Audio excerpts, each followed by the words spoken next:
जम्मू कश्मीर जुड़ी हुई है डीजी जेल हत्या मामले जुड़ी हुई बड़ी खबर है। हत्या का आरोपी नौकर यासिर गिरफ्तार कर गया है। निदा क्या जानकारी? बिल्कुल, दरअसल आरोपी नौकर यासिर को गिरफ्तार तो कर लिया है कुंदन, लेकिन अभी भी लगातार उससे पूछताछ जो है वो जारी है।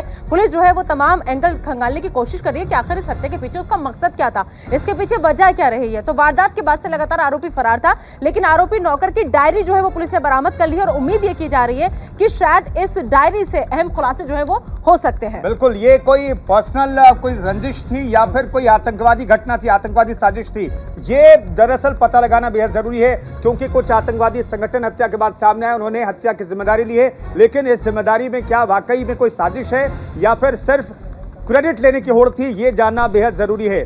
तो इस खबर पर हमारी नजर लगातार बनी हुई। सुबह से डीजी जेल हत्या मामले में नौकर यासिर की गिरफ्तारी हो गई है, उससे पूछताछ की जा रही है।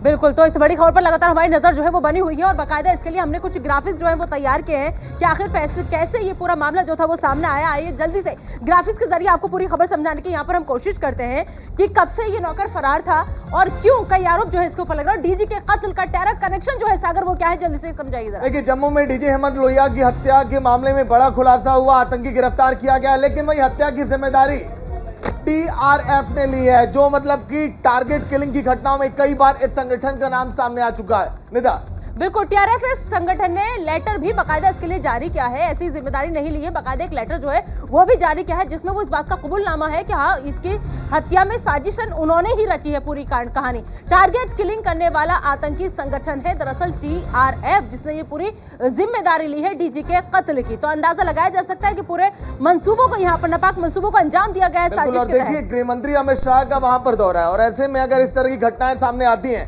क्योंकि आतंकी ये भी कह रहे हैं जिनका कनेक्शन सामने आया, ये तो एक छोटा सा तोहफा है। निदा, आगे बताइए क्या हो सकता है इसमें? तो मतलब कि तस्वीरें और भी खतरनाक हो सकती हैं। जाहिर सी बात है, जब भी इससे पहले हमने देखा था कि जब पीएम मोदी गए थे तब भी ऐसी कोई घटना सामने आई थी। अब वहां पर गृह मंत्री अमित शाह पहुंचे तो उसकी ये घटनाएं सामने आ रही है। हत्या का मुख्य आरोपी यासिर अहमद जो है फिलहाल उसे गिरफ्तार कर लिया गया है, क्योंकि ये लगातार फरार चल रहा था हत्या के बाद से, लेकिन अब ये पुलिस की गिरफ्त में आ गया है। पुलिस लगातार इससे पूछताछ कर रही है और सबसे बड़ी बात यह कि एक डायरी जो है वो लग रहा है कि डायरी जब खुलेगी तो कई राज खोलेगी। बिल्कुल, तो चलिए इसी मामले को लेकर मनोज झा और प्रियल पुनिया ने क्या कुछ कहा वो भी आपको सुनाते हैं।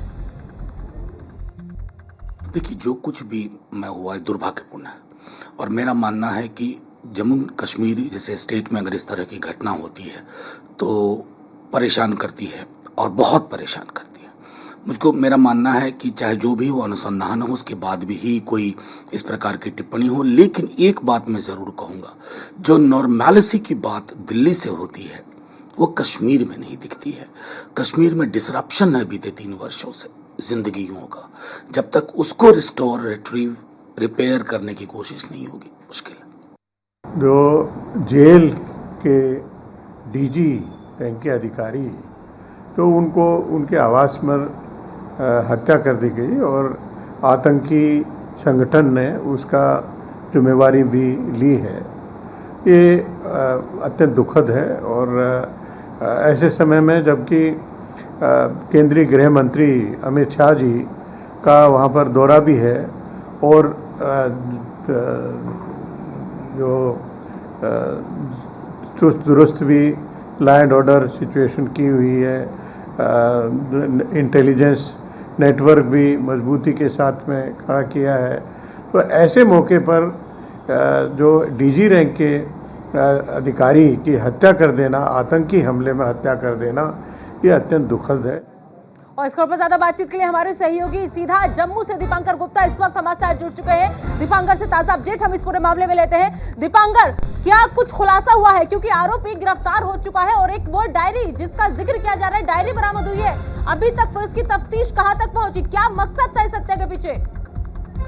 देखिए, अभी लगभग 1 घंटे से ज्यादा का समय हो चुका है जब इसको एक नाले से गिरफ्तार किया गया था। उसके बाद एक बड़ी कॉन्फिडेंशियल जगह पर इसकी जो पूरी इंटेरोगेशन है वो हो रही है। जो सबसे टॉप लेवल के ऑफिशियल्स हैं वो भी पहुंचे हुए हैं, क्योंकि उन्हें इसकी रिपोर्ट जो है वो देने को खुद अमित शाह ने कहा है कि आप रिपोर्ट सबमिट करिए। अभी तक हालांकि ऑफिशियली तो कोई भी स्टेटमेंट इस पर जारी नहीं हुई है, लेकिन ये जरूर बताया गया है कि इसी ने जो है वो कत्ल किया था, ऐसा इसने कहीं ना कहीं जो अनऑफिशियल सोर्सेज है वो कंफर्म कर रहे हैं कि इसने माना है कि किसी ने डीजीपी का कत्ल किया है। और ऐसे में हम आपको ये भी बताते चले कि इसकी जो डायरी थी, जिस तरह आपने अपनी न्यूज़पेपर में कहा कि डायरी काफी कुछ कह रही थी, डायरी में इसने ये लिखा था, जिंदगी तो सिर्फ दर्द देती है, सुकून तो सिर्फ मौत देती है, डियर मौत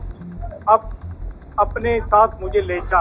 यानी कि जिस तरह से डीजीपी ने अपने बयान में कहा कि ये एक किस्म से एक सनकी इंसान आप इसे कह सकते हैं, पर जहां दूसरी तरफ इसका जो टेरर कनेक्शन है उसको भी खंगाला जा रहा है। लेकिन दीपांकर, पुलिस की जांच में देखिए कई बातें सामने आ रही, क्योंकि हर एक एंगल से जांच कर रही है पुलिस। ये भी सामने आया कि जो नौकर था बहुत ही ज्यादा गुस्से वाला था, वो गुस्से में आकर और थोड़ा वो डिप्रेशन में भी अधिकतर समय रहता था। क्या इसलिए भी वो इस घटना को अंजाम दे सकता है दीपांकर? सर, ये भी एक एंगल जो है वो जांच का विषय, और जो इसके साथ दूसरा नौकर था उससे भी बात हुई। जो हमारी और दूसरे नौकर ने हालांकि ऑफ द रिकॉर्ड ये बताया कि कई बार इससे गुस्सा आ जाया करता था और ये काफी आपा भी खो देता था। और इस एंगल पर भी लगातार जो है वो काम हो रहा है। और थोड़ी देर में तमाम चीजों को लेकर उम्मीद की जाती है कि दीपांकर, क्या दूसरे नौकर ने कुछ बताया कल रात आखिर हुआ ऐसा क्या था कि जिसमें डीजी जेल की हत्या कर दी गई? क्या ऐसा कल हुआ था रात में?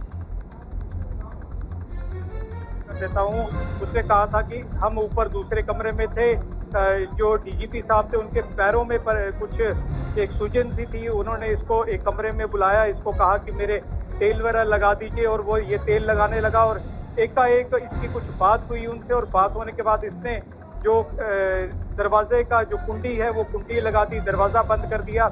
और इसके बाद ये कहा जाता है कि सबसे पहले इसने जो पिलो कवर है उन्हें मारने की कोशिश की। उसके बाद जो एक केचप की बड़ी बोतल वहाँ पड़ी हुई थी उससे तोड़कर गला भी रेतने की बात आई, और फिर आग भी लगाई है। कई जो जलने के निशान है वो भी हैं। और हालांकि जैसे ही वहां से आवाजें आना शुरू हुई तो जो चलिए, बिल्कुल दीपांकर नजर बना रखेगा, क्योंकि गिरफ्तारी हो चुकी आरोपी की। आगे क्या खुलासा होगा अपडेट आपसे लेते रहेंगे। शुक्रिया पूरी जानकारी के लिए।